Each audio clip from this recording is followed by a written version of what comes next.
Hallo und herzlich willkommen in meiner Kreativwerkstatt. Schön, dass du dabei bist. Ich bin Angela von der Stempelfamilie. Ich bin unabhängige Stampin'-Up-Demonstratorin. Hier auf meinem YouTube-Kanal erwartet dich in den nächsten Tagen und Wochen eine echte Schachtelparade. Insgesamt 24 verschiedene Boxen für einen Adventskalender habe ich mir für dich überlegt. Für jede einzelne Box gibt es eine Schritt-für-Schritt-Videoanleitung von mir. Und das Beste?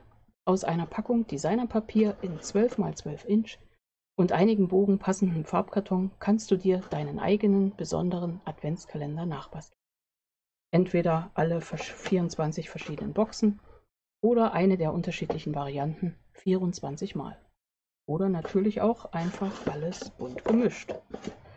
Du möchtest das passende Material dafür von mir zusammengestellt bekommen? Nichts einfacher als das. Such dir dafür einfach dein Lieblingsdesignerpapier aus dem Stampin'-Up-Katalog aus und ich packe die Farbkartons in den passenden Farben und ausreichender Menge dazu. Alle im Video verwendeten Materialien kannst du direkt über mich bestellen. Schreib mir einfach. Nun viel Freude beim Anschauen und Nachbasteln. Wir sehen uns hoffentlich in einem meiner nächsten Anleitungsvideos. Bis dahin.